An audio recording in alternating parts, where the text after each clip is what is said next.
تو اب سمجھا کہ اب بچنے کا جو ہے وہ چانس نہیں ہے، تو کہنے لگے موسیٰ اب معاف کر دیں۔ موسیٰ علیہ نبی نے فرمایا مالک ان کو درسا دے۔ اچھا جو موسیٰ علیہ السلام کی طرف آئے نا، جب انہوں نے بچا ہوا مال دیکھا نا تو وہ آپس میں گزر کرنے لگے۔ تو موسیٰ علیہ نبی نے فرمایا کیا کہتے ہو؟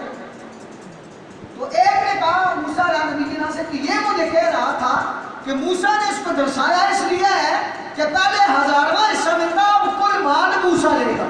تو موسیٰ علیہ نبی نے پھر دوبارہ دعا کے لیے یاد فرمایا مالک جہاں جہاں قارون کا مال ہے اس کو وہی زمین میں دھنسا دے۔ اب علماء بناتے ہیں جو کہیں سے سونا، کہیں سے چاندی، کہیں سے سکے، کہیں سے ہیرے، کہیں سے جواہرات نکلتے ہیں، یہ قارون کا دفن شدہ خزانہ ہے۔ تو دوستان گرامی قدر، مال و منال اس کو رب کی ناراضگی اور سزا سے نہ بچا سکا۔ تو یاد رکھیے صاحب نصاب ہوتے ہوئے آپ اگر زکوٰۃ نہیں دیں گے، حضور کی حدیث سنا رہا ہوں، حضور نے فرمایا نہ اس شخص کا ایمان قبول ہے اور نہ اس شخص کی نماز قبول ہے۔ تو کیا خیال ہے انشاءاللہ تعالی ہم زکوٰۃ دیں گے نا انشاءاللہ؟ اور اکثر لوگوں کا یہ کنسیپٹ ہوتا ہے کہ فرض کیجیے ایک شخص نے 2.5 سال 1.5 سال پہلے مال اکٹھا کرنا شروع کیا اور اس کے پاس مال کا جو ہے حصہ وہ 1.5 سال گزر گیا، اب وہ رمضان کا انتظار کر رہا ہے کہ رمضان آئے گا تو زکوٰۃ دوں گا۔ نہیں، جہاں کہیں مال کا سال پورا ہو جائے وہیں آپ زکوٰۃ ادا کر دیے گا۔ لیکن اکثر لوگوں کا ذہن اور نظریہ بنا ہوتا ہے کہ ماہ رمضان میں ہم زکوٰۃ دیں گے، تو ایسے لوگوں سے میں عرض کروں گا کہ وہ جو ہے زکوٰۃ اگر دیں تو مستحق لوگوں میں جو ہے ضرور جو ہے وہ زکوٰۃ تقسیم کیجیے۔ تو یاد رکھیے مال کی زکوٰۃ، سونے کی زکوٰۃ تو یہ ہے کہ 7.5 تولے تک بندہ پہنچ جائے تو وہ صاحب نصاب ہے، چاندی 52.5 تولے تک پہنچ جائے تو وہ صاحب نصاب ہے۔ لیکن جانوروں کی الگ زکوٰۃ ہے۔ اونٹ کی زکوٰۃ سماعت فرما لیے، شہید خضری رضی اللہ تعالیٰ نے صحیح ہے میں حضور سے روایت کرتے ہیں، حضور نے فرمایا 5 اونٹ سے کم میں زکوٰۃ نہیں۔ اور اس زکوٰۃ کی تفصیل بخاری شریف کی حدیث میں ہے، تو 5 سے کم میں زکوٰۃ نہیں، یعنی اگر کسی بندے کے پاس 4 اونٹ ہیں تو اس پر زکوٰۃ نہیں ہے، مگر نہ اگر ایک اونٹ کو بیچا جائے نا 7.5 تولے سونا آرام سکون سے بندہ لے آ سکتا ہے۔ ایسا ہی ہے نا، ایسا ہی ہے اگر تگڑا پلا ہوا اونٹ ہو۔ لیکن فرمایا نہیں، اب چونکہ اس کے پاس جانور ہے، جانوروں کی محبت سے دل سے نکالنی ہے، تو فرمایا جب 4 اونٹ ہوں تو کوئی زکوٰۃ نہیں، جب اونٹ 5 ہوں، 5 سے 9 تک اونٹ ہو، یعنی 5 6 7 8 9 تک اونٹ ہوں گے تو ایک ہی بکری زکوٰۃ دے گی۔ 5 ہوں گے تب بھی ایک بکری، 6 ہوں گے ایک بکری، 7 ہوں گے تو ایک بکری۔ اسی طرح جب 10 سے اونٹ 14 تک ہوں گے تو پھر 2 بکریاں، 15 سے 19 تک 3 بکریاں، 20 سے 24 تک 4 بکریاں۔ اسی طرح گائے، اونٹ تو فی زمانہ یہاں پاکستان میں ہے ہی نایاب ہے، ہو تو سندھ یا چولستان والی طرف ہوں گے، تو ہمارے یہاں کے جو رواج ہے وہ گائے یا بکریوں کا ہے۔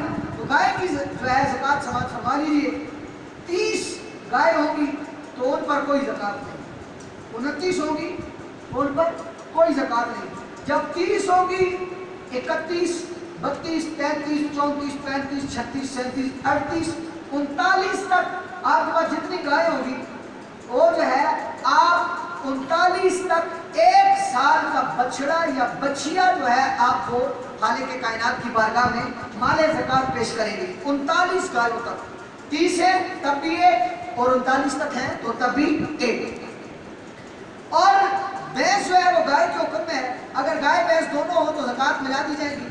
اور اسی طرح بکریاں جو ہیں 40 بکریوں تک کوئی زکوٰۃ نہیں، 40 سے جب 59 تک، ایک کم 60 تک بکریاں ہوگی تو پورے 2 سال کا ایک بچڑا یا بچیا جو ہے وہ آپ زکوٰۃ دیں گے۔ اچھا یہ بچے چندہ کر رہے ہیں، اتوار والے دن مجھے شخصی صاحب بتا رہے تھے حاجی خورشید صاحب کہ ہم نے جانا ہے جنریٹر لانے کے، کیونکہ رمضان قریب ہے تو آپ کے مال کی انتہائی اشد ضرورت ہے ہمیں، تو آپ ضرور میں ضرور جو صاحب سربت لوگ ہیں، زیادہ نہیں، فی بندہ 1000 روپے اگر حاجی صاحب کی خدمت کر دے، میں سمجھتا ہوں کہ جو ہے 50-60 ہزار روپے کا جنریٹر ہے، وہ بآسانی جو ہے وہ ہم جو ہے اس مسجد کے لیے جو ہے وہ یہ جنریٹر کا بندوبست کر سکتے ہیں۔ یہ گرمی بھی ہے، میں بھی اپنی گفتگو 2 منٹ میں ختم کرنے والا ہوں تاکہ جو ہے ہم بجلی جانے سے پہلے اپنی جو ہے گفتگو ختم جو ہے نماز جو ہے وہ آسانی سے ادا کر سکیں۔ تو بکریاں جو ہیں